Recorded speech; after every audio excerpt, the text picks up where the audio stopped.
మన భూమి మీద ఎన్నో రకాల జీవులనే ఉన్నాయి. అయితే నార్మల్గా అన్ని జంతువులకు వాటి శరీర బరువు ఇంకా ఆకారానికి తగ్గట్టు వాటి బలం అనేది ఉంటుంది. కానీ కొన్ని జంతువులకు మాత్రం వాటి శరీర బరువుతో కంపేర్ చేసి చూస్తే వాటి బలం అనేది చాలా ఎక్కువగా ఉంటుంది. అండ్ వాటికంటే వాటి ఆకారం పరిమాణంలో పెద్దగా ఉన్న జంతువులను కూడా ఇవి చాలా ఈజీగా వేటాడి చంపేస్తాయి. సో అలాంటి యానిమల్స్ ఏంటో మన వీడియో ద్వారా తెలుసుకుందాం. నెంబర్ 1, ఏనుగు. అయితే మన భూమి మీద అత్యంత బలమైన జంతువుల్లో ఈ ఆఫ్రికా ఏనుగు అనేది ఫస్ట్ ప్లేస్లో ఉంటుంది.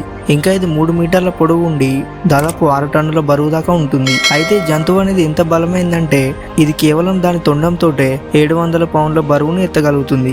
నెంబర్ 2, పులి. మన భూమి మీద అత్యంత బలమైన కండరాలు కలిగిన జంతువుల్లో ఈ పులి కూడా ఒకటి.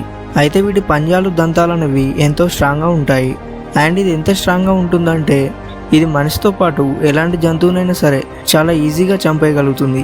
Number 3, gorilla. ఇవి ప్రైమేట్ జాతికి చెందిన అత్యంత బలమైన జంతువులు.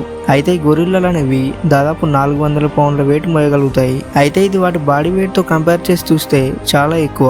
నెంబర్ 4, లీఫ్ కట్టర్ చీమలు. అయితే ఈ లీఫ్ కట్టర్ చీమలు అనేవి నార్మల్ చీమలతో పోలిస్తే వీటి సైజ్ అనేది కొంచెం పెద్దగా ఉంటుంది. అయితే చీమలు అనేవి చాలా బలమైనవి.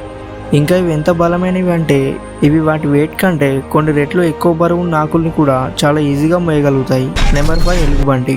అయితే నార్మల్గా ఎలుగుబంట్లకి కోపం అనేది ఎక్కువగా ఉంటుంది. అయితే దాంతోపాటే వాటి బాడీ కూడా చాలా స్ట్రాంగ్గా ఉంటుంది. అయితే ఈ యానిమల్స్ కూడా వాటి బాడీ వెయిట్ కంటే ఎక్కువ బరువైన వెయిట్స్ని చాలా ఈజీగా మోయగలుగుతాయి. అండ్ వాటికంటే పెద్దగా ఉండే యానిమల్స్ని ఈజీగా వేటాడి చంపేయగలుగుతాయి. నెంబర్ 6, సింహం.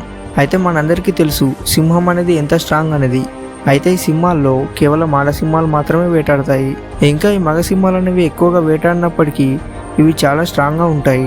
అయితే ఇవి ఎంత స్ట్రాంగ్గా ఉంటాయంటే వాటికంటే పెద్ద యానిమల్స్తో కూడా ఫైట్ చేసి వాటిని చాలా ఈజీగా చంపేయగలుగుతాయి. అలాగే వీడియో నచ్చితే లైక్ చేసి వీటిలో మీ ఫేవరెట్ యానిమల్ ఏంటో కామెంట్ చేసి చెప్పండి.